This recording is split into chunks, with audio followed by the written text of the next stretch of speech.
ప్రభు యొక్క ఘనమైన నామాన్ని బట్టి ప్రతి ఒక్కరికి వందనాలు చెల్లిస్తూ ఉన్నాను. ఆదికాండము 21 అధ్యాయము 8వ వచనంలో చూసినప్పుడు, ఆ పిల్లవాడు పెరిగి పాలు విడిచెను. ఇస్సాకు పాలు విడిచిన దినమందు అబ్రహాము గొప్ప విందు చేసెను. అక్కడ ఉన్నటువంటి వారందరూ కూడా ఇస్సాకును బట్టి ఎంతగానో సంతోషించారు. అంతగా విందు జరిగింది. ఎందుకంటే ఇస్సాకు ఎదుగుతూ ఉన్నాడు కాబట్టి అబ్రహాము కూడా చాలా సంతోషం కలిగింది. పిల్లల విషయంలో తల్లిదండ్రులకు ఎన్నో ప్రణాళికలు ఉన్నాయి. ఆ ప్రణాళికలు నెరవేర్చబడడానికి వారు ఎంతగానో కష్టపడుతూ ఉంటారు. పిల్లల కోసం ప్రాణం పెట్టేసేటంత ప్రేమ వారి హృదయాల్లో కుమ్మరించబడి ఉంటుంది. అయితే ఈరోజు పరలోకపు తండ్రికి మీ అందరి ఎడల కూడా ఒక ఉద్దేశం ఉంది. నువ్వు ఆత్మీయంగా ఎదుగుతూ ఉన్నప్పుడు, ఫలిస్తూ ఉన్నప్పుడు అతను ఎంతగానో సంతోషిస్తూ ఉంటాడు.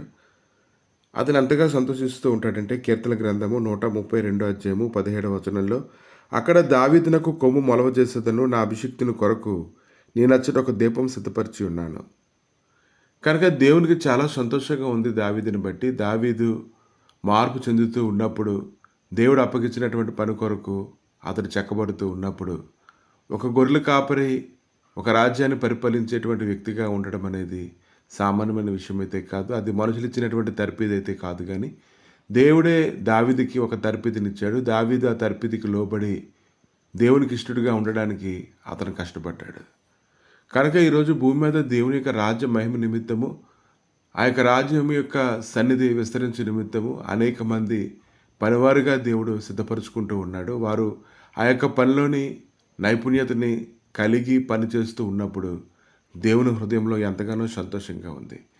అది భూసంబంధంగా ఉండేటువంటి ఒక తండ్రి చూపించేటువంటి సంతోషం కాదు, కానీ పరసంబంధమైనటువంటి తండ్రికి ఉండేటువంటి సంతోషం నిన్ను బట్టి అది అత్యధికంగా ఉంటుంది.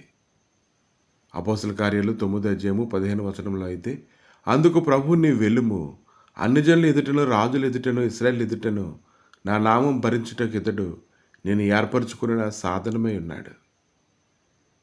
అపోస్తలుడైన పౌలు గురించి ప్రభు అయితే అననీయ యొద్ద మాట్లాడుతూ ఉన్నాడు. అననీయ, నువ్వు సందేహించొద్దు, అతను నేను ఏర్పాటు చేసుకున్నాను, అనేకుల కొరకు అతడు పరుగులెడతాడని, అనేకుల్ని ఆయన మార్గాలను నడిపించడానికి సిద్ధపరిచేటువంటి ఒక గొప్ప సాధనమని ప్రభు అయితే సాక్ష్యం ఇస్తూ ఉన్నాడు.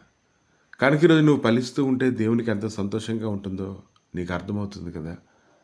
కనుక ఆయనలో ఫలించేలాగా, బహుగా ఫలించేలాగా, బహుగా విస్తరించేలాగా, ఆయన సన్నిధి అనేక చోట్ల వెదజల్లబడేలాగా నువ్వు సువాసన పరిమళంగా ఉండాలని దేవుడైతే ఇది నన్ను కోరుకుంటూ ఉన్నాడు. కనుక నువ్వు దేవుని సంతోషపెట్టే వ్యక్తివి కనుక నీ భాగ్యం ఎంత గొప్పతో ఒకసారి ఆలోచన చేయండి. 1 తిమోతి 6వ వచనంలో, సంతుష్టి సహితమైన దైవభక్తి గొప్ప లాభ సాధనమై ఉన్నది. కనుక నిజముగా దేవుని ప్రేమించడం, దేవునికి ఇష్టంగా జీవించడం అనేది, దేవుని సంతోషపెట్టడం అనేది ఏదైనా దేవుడు మనందరి విషయంలో కోరుకునేది అదే. ఆయన మహిమ కొరకు జీవించాలి, ఆయన కొరకు సాక్ష్యంగా ఉండాలి, చివరి వరకు కూడా నమ్మకంగా పట్టుదల కలిగి ఆయన కొరకే మనం ప్రత్యేకింపబడిన వారుగా ఉండాలి. ప్రభా, మీ దయగలిగిన హస్తాలకి నాయన ఇదిగో తండ్రి, మీ యొక్క సంతోషాన్ని బట్టి ప్రభా మీకు స్తోత్రాలు నాయన. ఎవరైతే తండ్రి నీ మార్గంలో పరుగులెడతారో తండ్రి నాయన, నీ వెలుగును పట్టుకొని అనేకులకు నాయన చీకటిలోంచి తప్పించడానికి ప్రయాసపడుతూ ఉంటారు, వారిని బట్టి ప్రభా నీకు ఎంతగానో సంతోషంగా ఉంటుంది దేవా.